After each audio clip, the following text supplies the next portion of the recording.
Olá pessoal, bem-vindos à aula de hoje sobre Performance Gap e Comissionamento de Sistemas. Meu nome é Rosane Fukuoka, sou arquiteta urbanista pela USP e trabalho aqui na Mid-City Projetos para dar esse curso para vocês.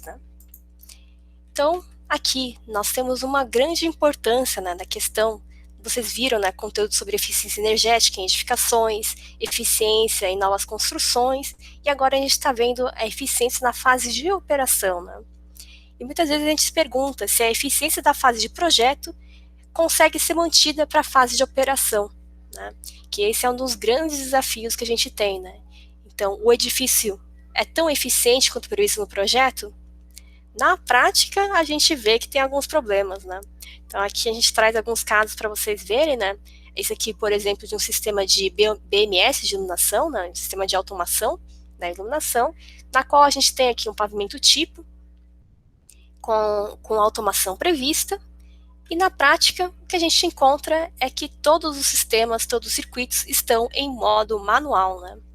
Aí você imagina aquela pessoa que investiu nesse edifício, que pagou pelo sistema de automação, que muitas vezes é bastante custoso, e vê, na verdade, que na prática o sistema não está operando, não está funcionando, e que os usuários acabaram optando por utilizar no modo manual.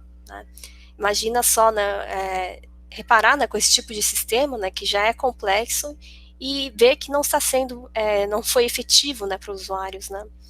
Então, na prática, o que a gente vê é que a fase de operação é bastante desafiadora, e depende muito dos usuários. Então, é preciso ter uma boa conscientização, uma boa operação e também fazer uma boa instalação desses sistemas para que eles possam atender às demandas dos usuários, e que seja flexível também de forma geral. Aqui também nós temos outro exemplo de uma sala de TI, uma sala de servidores, data center. Aqui vocês podem ver os racks, a distribuição de cada um deles, 3 ar-condicionados piso-teto, que estavam fazendo a ambientação do sistema. E aqui, o que aconteceu? Então, o que era previsto no projeto, não poderia adivinhar que depois as pessoas pintaram a fachada externa, e isso aqui ainda é a fachada oeste, de preto. Então, vocês já sabem, vocês já viram na aula de arquitetura bioclimática o quanto a cor da fachada impacta na eficiência energética do edifício, porque em termos de absortância térmica dessa cor, que vai pegar mais radiação solar, consequentemente vai aumentar a carga térmica dessa sala, e essa sala vai consumir mais ar-condicionado do que o necessário.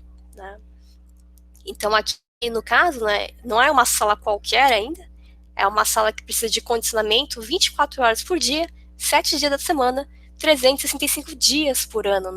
Então tá aí a importância de pensar na eficiência, não só na fase de projeto, claro que também o layout daqui poderia ser melhorado, conforme vocês viram, na questão de corredores quentes, frios, ter um fluxo de insuflamento e retorno do ar, enfim, muita coisa poderia ser melhorada, com certeza. Mas a parte aqui também, de operação, também conta bastante com a eficiência, e capacitação do usuário, para entender bem os conceitos e não cometer erros como esse, Então, pintar uma fachada de preto, ainda mais fachada oeste, isso aqui é uma região lá no Nordeste, para uma sala de data center, foi um caso, assim, do que não se fazer numa edificação, num edifício de CPD e data center, que muitas vezes é falta de informação mesmo, Então, essa aqui foi uma das medidas que nós edificamos nesse edifício em questão. Também tem aquela outra parte, Nós temos uma central de água gelada, na qual era previsto funcionar das 7 até as 19 horas, 5 dias por semana, e na prática o que a gente vê é que a central de água gelada está operando lá 24 horas por dia, 7 dias da semana, para atender, na verdade, um sistema, uma sala de CPD, com o pessoal, uma equipe de manutenção que ficava lá, vigiando, monitorando. E isso é uma ineficiência, na verdade, muito grande, na qual a gente viu que não era necessário acionar a central de água gelada para atender esse local específico, era mais fácil você instalar um split, ou 2 splits para atender a sala dos vigias do que ficar operando aqui 24 horas por dia, 7 dias da semana, né? Ninguém conseguiria prever que isso ia acontecer numa edificação, né? Então aí a gente tem o conceito de performance gap, né, justamente, que é esse fenômeno decorrente das diferenças entre o desempenho do projeto e o desempenho na operação. E por que isso é tão importante? Né? Porque isso afeta muito o consumo de energia de um edifício, e a gente sabe que o edifício aí tem uma vida útil de 30, 40, até 50 anos ou mais. Né? Então, portanto, a fase de operação precisa ser utilizada, né? Pode ser feita, na verdade, uma gestão eficiente para que a gente consiga uma boa economia, né? Uma boa otimização do edifício.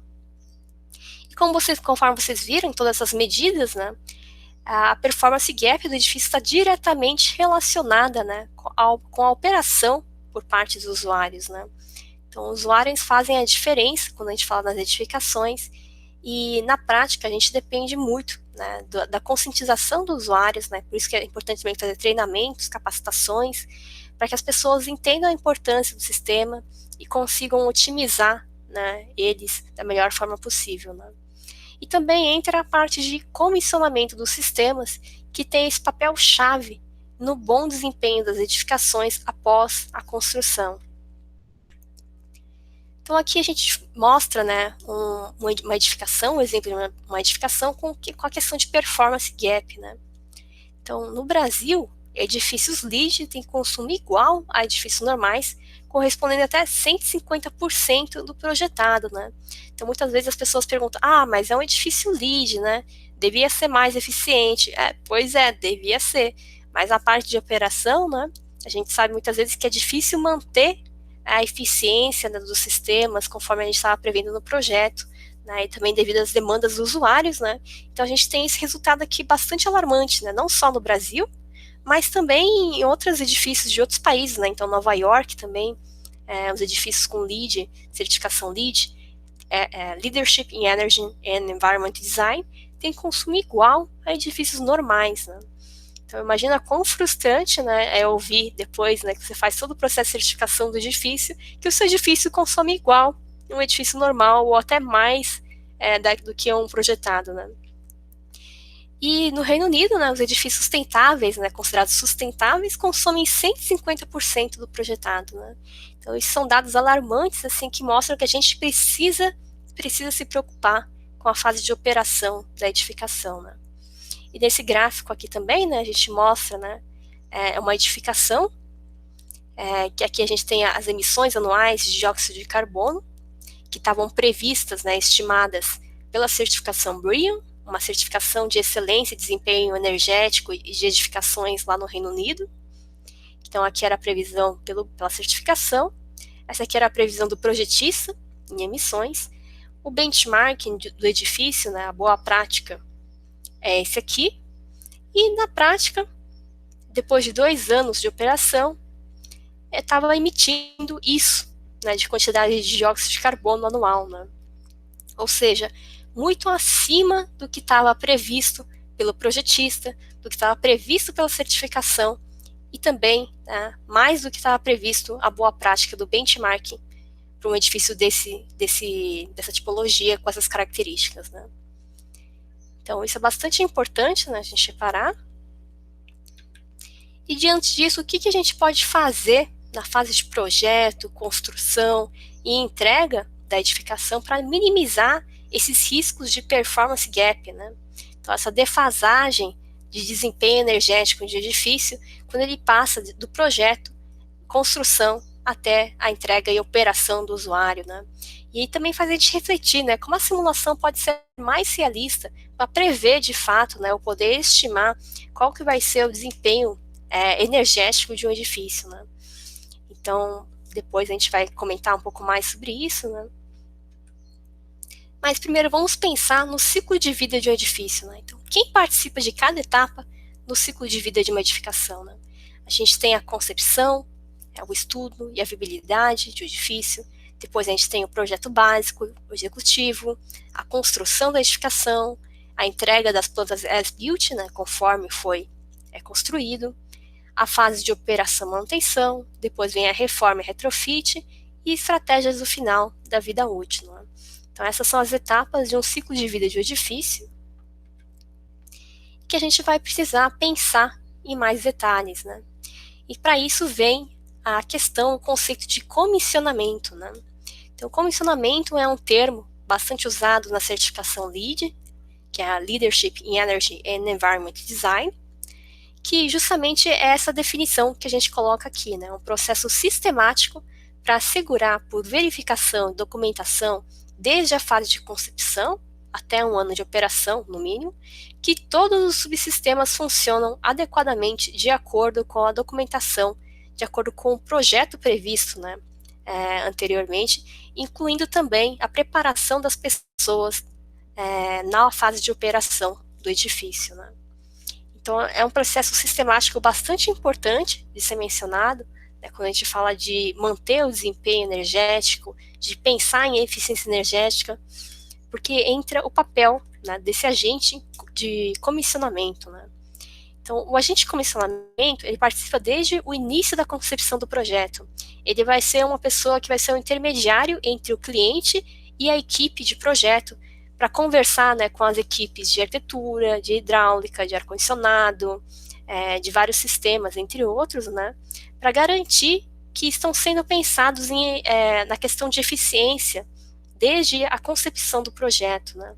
Também ele que vai fazer um papel de coordenação, né, comunicação entre as diversas áreas, e também ele vai garantir que as premissas, né, o requerimento do proprietário sejam transmitidas para cada uma da equipe, né, de projetos de cada área, para poder garantir que a edificação no final seja aquilo em desempenho energético e também dos anseios do proprietário. Né? Então, ele vai garantir, através de documentos que a gente chama de Design Reviews, OPR e BOD, que os requerimentos do proprietário foram garantidos. Né?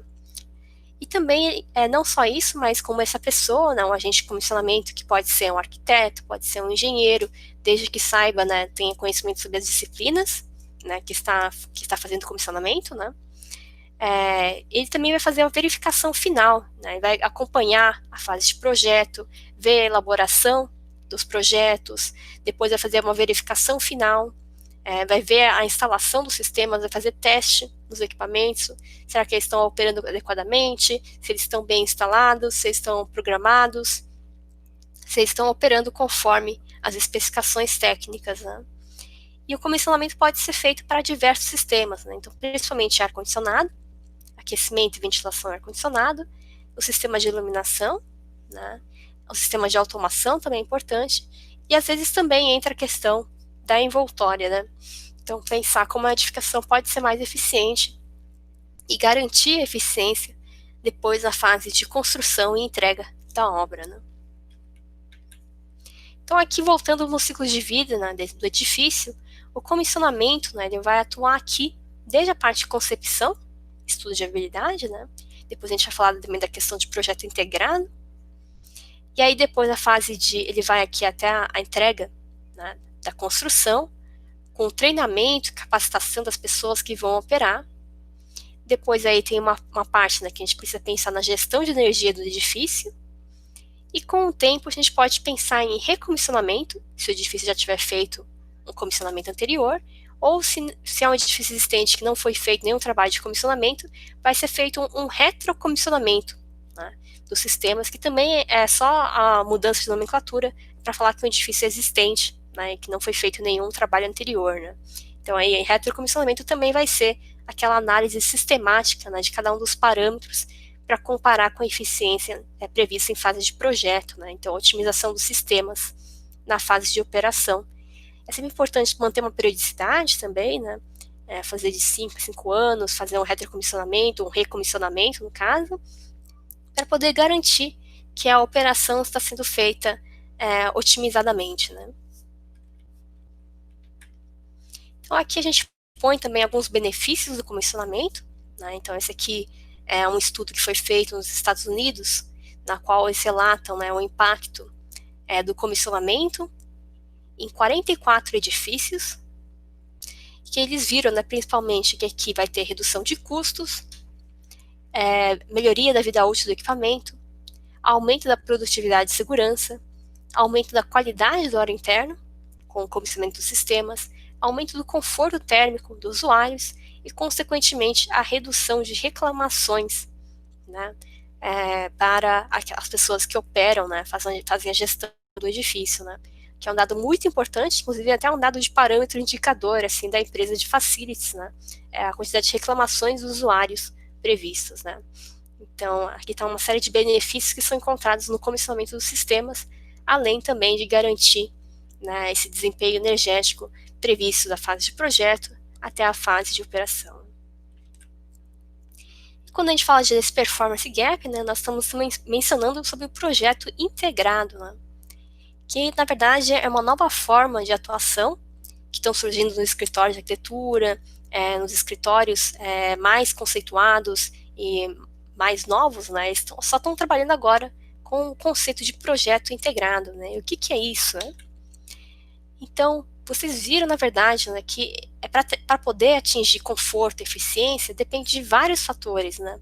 Estratégias bioclimáticas, sistemas prediais, aspectos construtivos, arquitetura passiva e várias coisas, né? Então, aqui a gente vai ter, né, nós vamos ter umas diversas ferramentas em edifícios novos, né? A gente vai ter que pensar em tecnologias eficientes, em arquitetura passiva. Se você quiser saber mais detalhes, precisa ter uma simulação computacional, um comissionamento dos sistemas para garantir eficiência, a gestão de energia na fase de operação e também, né, pensar na geração de energia renovável dentro de uma construção. Né? E isso envolve a sinergia entre diversas áreas e sistemas. Né? Nós estamos falando, então, né, da parte de arquitetura, quando a gente fala de arquitetura bioclimática, envoltória, elementos construtivos. A gente vai falar sobre ar-condicionado, né, para ver a questão de carga térmica, conforto térmico, estratégias e eficiência de equipamentos, iluminação, né, a parte de iluminação, quando a gente fala de otimização da iluminação natural, ou então escolha do tipo de iluminação artificial, sistemas de controle, manuais, automatizados, por sensores, por dimerização ou não, lâmpadas eficientes. Aí também tem a parte de hidráulica, né, bombeamento de água, elevadores, data center, entre outros. Né. Então, todas essas áreas, no projeto integrado, elas vão estar correlacionadas e trabalhando juntas desde a concepção do projeto. Né. Porque é na concepção do projeto que muitas coisas podem ser otimizadas e que a gente consegue ganhos mais significativos. Né. Então, as equipes de arquitetura, o arquiteto, o responsável, né, o engenheiro da parte de ar-condicionado, o engenheiro da parte hidráulica, o engenheiro de estrutura, o responsável pelo projeto luminotécnico, vão sentar e vão discutir qual que é o melhor projeto para esse caso, né? Dadas as condições que nós temos, dados os recursos que nós temos e as metas também para chegar nos requerimentos do proprietário, né? Daquele documento lá que ele vai escrever o que ele espera da edificação, né? Desempenho energético, de eficiência, entre outros, né? Os conceitos que ele quer. Eles vão sentar, essa equipe vai sentar e vai pensar qual é a melhor forma de desenhar, projetar esses sistemas, de forma que todos eles estejam conversando entre si, estejam integrados, né? Então, são diversas áreas, né? É uma forma inovadora de trabalho, que está sendo realizado por equipes, né? Então, multidisciplinares, que conseguem pensar e otimizar um sistema. Por quê? Porque na prática, né, quem é da área de arquitetura, ou quem já ouviu falar de arquitetura, sabe que na parte de construção, né, de uma edificação, normalmente, pela prática comum, os arquitetos, né, eles tomam a liderança, eles que decidem diversas coisas do projeto, e depois chega, né, o pessoal do ar-condicionado, da iluminação, e chega até a ter uma briga por espaço, assim, né, uma competição de quem fica com o melhor espaço, né, e aí, muitas vezes o que sobra vai encaixando, né, nos sistemas. Sobrou esse espaço aqui, então vamos colocar essa máquina de ar-condicionado aí, né? Vou colocar essa condensadora nesse espaço, e depois vai passar os cabeamentos, enfim, né? E nisso há uma diversa série de problemas, né? Então pode ter problemas de, como a gente chama, né, de colocar, né, uma tubulação incompatível, né, ou cruzando com outro tipo de sistema, né? Então tem muitos desses erros de compatibilização de projeto, né? E justamente com essa sinergia, né, com esse pensamento de como é melhor fazer o projeto, né, é que surgem também ideias diferentes, né. Então, aqui é o caso, né, de a gente pensar uma nova forma de projetar edifícios, né, não só um papel do arquiteto, mas sim de uma equipe multidisciplinar que consiga trabalhar, cada um no seu tema, para otimizar os sistemas de uma edificação. Então, aqui todos eles com foco na eficiência, né. Então, o projeto integrado é isso, né? É esse processo que envolve uma visão holística das edificações e construções para alta performance, que possibilita que cada membro da equipe de projeto tenha uma visão compartilhada da sustentabilidade, né, e trabalhem de forma colaborativa para implementar essas metas, né.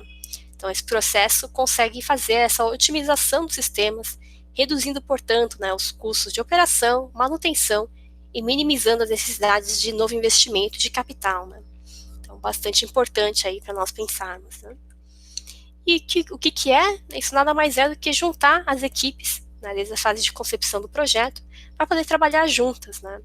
Então, onde é melhor colocar a tubulação elétrica, onde vai passar a tubulação hidráulica, como o sistema de iluminação e ar-condicionado vão estar instalados em cada ambiente, qual que é a melhor localização para colocar um sistema de ar-condicionado, quais são as premissas de arquitetura bioclimática que vão ser seguidas, qual que é o desempenho final energético a ser obtido nessa edificação, né? Então, todas essas são perguntas, né, que precisam ser respondidas nessa fase de projeto, né? E um trabalho de equipe é um trabalho que vai trazer depois eficiências muito boas, né? Apesar de ser um pouco complicado no começo, né? Você imagina só, né? Quantas pessoas, né, conversando ao mesmo tempo, né? Querendo mostrar, na verdade, né, a importância do seu tema, a relevância, mas na prática, depois, né? Depois de um tempo, assim, que se acostuma, é muito eficiente, é muito mais otimizado e também é melhor, né? É melhor para a edificação. Então, aqui a gente mostra, né, a importância do projeto integrado, né, que a gente tem aqui um gráfico, né, do custo de intervenções ao longo do ciclo de vida de um projeto, uma construção, desde a fase de pré-concepção, né, estudo preliminar, desenvolvimento do projeto, depois o projeto executivo, a parte de construção da obra e entrega, e depois a fase de uso, operação e manutenção, né. Então, aqui a gente tem o nível de esforço, né. Então, na pré-concepção, o nível de esforço empregado no projeto é menor, né, do que o esforço que você vai empregar depois para fazer um retrofit do edifício existente, né, uma reforma do edifício existente. E o potencial de viabilização de medidas, né, e economias também, né, é muito mais alto na fase de projeto do que depois na parte de operação, né, uso e manutenção, né.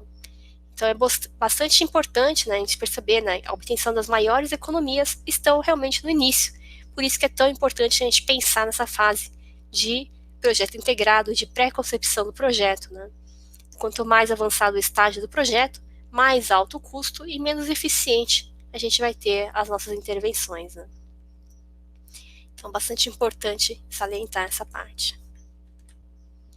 E no projeto integrado, a gente vai ter a elaboração, né, de dois documentos base, né, que é aquele OPR e o BOD. Então, o OPR é o Owner Project Requirements, né, então, quais são os requerimentos do proprietário, né, o que ele espera da edificação, e também o Basis of Design, né, então, esses dois documentos vão nortear o projeto, né, o que o proprietário espera, quais vão ser o desempenho esperado da edificação, os sistemas, enfim, várias questões de arquitetura bioclimática também, entre outros, né.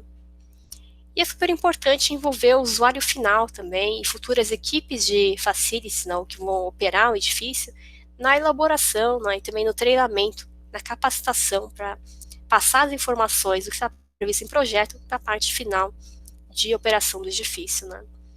E também, né, é função disso, né, garantir que sejam entregues por todos os projetistas, né, o as-built, né, conforme for construído de todas as áreas, né.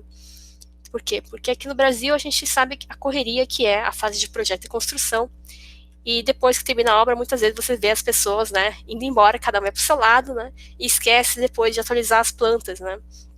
Então, as plantas as-built, né, então, conforme foi construído, é muito importante manter. Por quê? Porque depois, quando você vai fazer uma reforma futura, você precisa saber se naquela parede, no lugar X, está passando lá a tubulação de água, né? Ou então está passando ali um duto, ou está passando um conduíte de iluminação, né? Então, muito importante ter o as-built para você saber depois como é essa instalação para poder fazer reformas futuras ou modificações do seu sistema, né? E aqui a gente tem um exemplo de projeto integrado, né? Na qual foi feito desde a concepção do projeto, né? Pensando em economias possíveis, estratégias, né? Esse aqui é um caso de uma edificação nos Estados Unidos, em que a redução da carga de ar-condicionado foi bastante efetiva. Como? Foram feitas, na verdade, análises em 3 regiões, né, Oakland, Palm Springs e Sacramento, para uma série de medidas de eficiência. Né?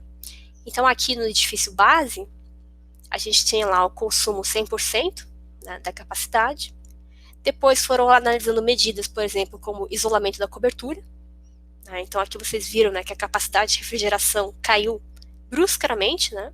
Então, a importância de fazermos um bom isolamento da cobertura. Isso também aqui no Brasil é comprovadamente também importante, né, para redução da carga térmica. Aí depois foi aplicada uma medida de eficiência na iluminação, né, que tem mais uma queda, né, da capacidade de resfriamento necessária. Depois, a utilização de vidros eficientes na fachada oeste, vidros eficientes na fachada sul, na fachada leste, na fachada norte. Depois, resfriamento do telhado, né, um sistema de aspersão de água no telhado, para também fazer um resfriamento evaporativo, né, também trouxe umas economias.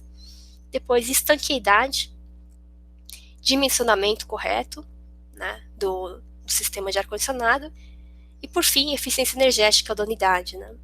Então, tudo isso, né, resultou aqui, né, de uma economia bastante significativa, né, que alguns conseguiram até otimizar aqui, reduzir em até 35%, 45%, 50%, né, a questão da capacidade necessária de refrigeração. Né. Então, isso aqui é muito importante a gente pensar, né, por isso que serve também a parte de simulação energética, né, para a gente poder olhar as estratégias, né, e ver o custo efetivo de cada uma delas e também qual que vai ser as economias alcançadas, né? Então é um bom apoio para a tomada de decisão e isso no projeto integrado é fundamental para a gente saber quais estratégias são melhores para serem tomadas numa sua edificação. Né? Quando a gente fala de projeto integrado, a gente também vai falar de ferramentas, né? Então hoje no mercado são oferecidas diversas ferramentas, né? Aposto que alguns de vocês já conhecem, né? No caso da tecnologia BIM, né? Então, tecnologia BIM, e para quem é de arquitetura ou engenharia civil, vai conhecer aí o Revit, né? Então, o Revit ou outros tipos de programas de tecnologia, com tecnologia BIM, né? Ele faz a construção em 3D, né? Então, você não faz um projeto desenhando uma linha. Aquela linha já representa uma parede, né? Você já faz a parede em si, em 3D, né? Então, você consegue otimizar e também quantificar os materiais que você está gastando, né, que você está utilizando no projeto, né? E é bastante importante também para compatibilizar as disciplinas, né? Então, naquela questão de compatibilizar o sistema de iluminação, de ar-condicionado, com o projeto de estrutura, por exemplo, né? É muito importante ter, né, um sistema desses que além de ser integrado, você consegue visualizar em 3D o edifício e ver onde está passando cada tubulação. Né?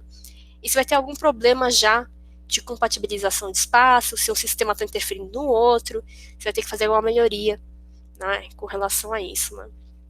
Então é muito importante a gente pensar no uso da tecnologia, né, para auxiliar, né? E também a tecnologia BIM também já está prevista para ser utilizada pelos arquitetos, projetistas, se não me engano, a partir de 2021, né, nos escritórios também, né, então os projetos precisam ser feitos já dessa forma. E também pode ser utilizada para melhorar a comunicação entre os agentes, né, e também ajudar o cliente a visualizar a obra, né, a construção de fato que ele vai ter no final. Né. Então tem algumas ferramentas aqui de renderização bastante interessantes, né, que o usuário pode até como se estivesse andando na edificação para poder ver como ela vai ficar, né? Então, além de realidade aumentada, e também tem a questão dos óculos 3D também que a pessoa pode colocar. Enfim, existem diversas tecnologias existentes, né, que podem auxiliar nessa fase de projeto integrado, né, para o cliente possa otimizar também o sistema. Então, como case aqui de projeto integrado e comissionamento, a gente vai falar agora de um case de um edifício, uma edificação de coworking, que é o case do Hub Next. Então aqui, esse aqui são os desenhos do projeto, né? Então são os renders, né, que foram feitos do edifício previsto. Então aqui vai ter um espaço, né, um espaço de lobby, hall, né, para as pessoas ficarem lá acomodadas. Depois tem um espaço de quintal, né, digamos assim, uma área externa com bicicletário, área verde, sombreada, livre, né, para as pessoas utilizarem. Esse foi um projeto bastante interessante, né, já estava previsto, né, que teria flexibilidade, que ia prezar para a qualidade do ar interno, ia pensar em inovação e design, também em eficiência de energia e água, e economia de materiais e recursos naturais, né? Então já foi pensado aqui um projeto bastante eficiente, né, na qual a Medicid Projetos participou como agente de comissionamento. Então eu participei desse projeto. Foi feito aqui em São Paulo, né, então perto do metrô de Pinheiros.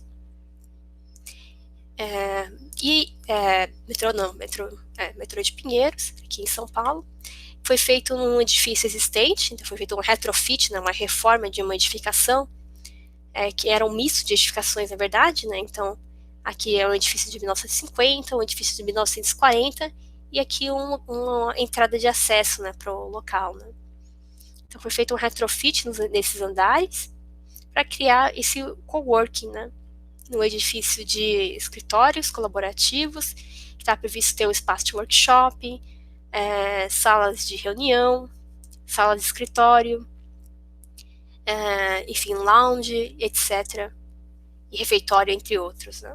Auditório também, né? Então, tinha um projeto bastante inovador. A gente auxiliou aqui fazendo também simulação energética e vendo a quantidade de iluminação natural existente no edifício, né? Então aqui vocês podem ver, né? Aqui são as janelas da edificação. E a quantidade de iluminação não chega até o fundo da edificação, né? Por ser um edifício um pouco mais largo, né? Então aqui a gente tem que pensar em estratégias boas de iluminação artificial. E aqui na fachada a gente estava pensando em colocar um sistema separado, um circuito separado de iluminação para poder usar a iluminação natural durante o dia, né? E aqui vocês podem ver na carta solar do edifício, né? O edifício em questão é esse espaço aqui, né? E o sombreamento causado pelos edifícios existentes, né? Então tinha esses dois edifícios aqui do lado, né?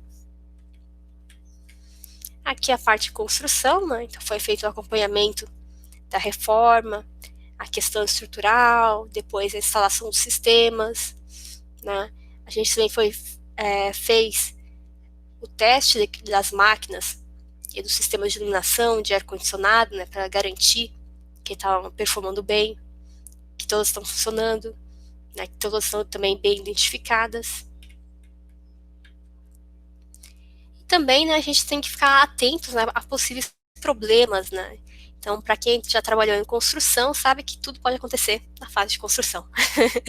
Então, é bastante importante, né, vocês pensarem assim, quando a gente faz, né, o projeto no Brasil, né, principalmente, precisa ter bastante cuidado com a questão do que está sendo projetado e o que está sendo construído de fato, né.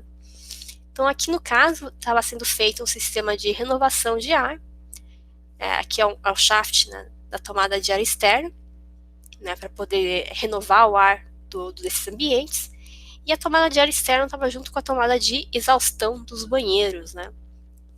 E isso só foi percebido aqui na fase de construção, né? Então vocês vejam como é importante a gente pensar no comissionamento dos sistemas e também acompanhar a obra, né? Então aqui na parte, depois quando a gente mencionou, né, com a pessoa responsável, né, eles viram, né, que realmente foi um erro, né, colocar o shaft de tomada de ar externo junto com o ar de exaustão dos banheiros, porque o ar externo ia ser puxado o ar de exaustão dos banheiros mesmo, para ser insuflado nos ambientes, não ia ser nada agradável, né, na operação, né.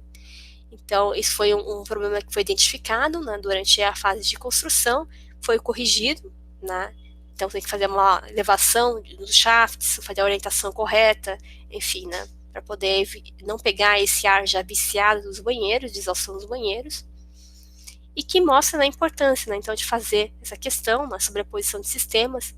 Não só isso, mas também nós vimos a importância também de acompanhar o projeto para poder exigir que tivesse divisão, identificação dos circuitos de iluminação, né, porque a parte de projeto é uma coisa, né, depois a parte de obra, né, vocês sabem que existe também bastante correrias, né, então normalmente existe um deadline, né, uma data de entrega, de inauguração da obra, né, as pessoas começam a correr com a parte de construção para poder entregar a obra a tempo e acabam deixando de lado algumas coisas importantes, né, então estava prevista divisão de circuitos, identificação de circuitos elétricos, e na prática o que a gente viu é que as pessoas estavam deixando sem identificação e sem divisão de circuitos, né, então é muito importante o trabalho do agente de comissionamento para poder acompanhar, né, a construção e poder garantir que esses sistemas sejam feitos, né, de acordo com o previsto. Fazer também o startup das máquinas, né, de ar-condicionado principalmente, né, para ver se cada uma delas está atendendo a capacidade mencionada, né, de refrigeração, se está ligando corretamente, se está funcionando adequadamente, se as pessoas conseguem programar corretamente, né. E também verificação dos fluxos de insuflamento e retorno do ar-condicionado, né. Então, são questões importantes para serem feitas durante essa fase de construção, para evitar problemas futuros, né. Então, depois que é entregue a obra, você sabe que, na verdade, os fornecedores desaparecem, né. Então, é na parte de startup das máquinas que você precisa exigir da pessoa que faça uma correção, ou que troque o equipamento, ou que faça esse teste para poder garantir que os produtos, né, que foram entregues foram bem instalados e que você não vai ter problemas futuros, né.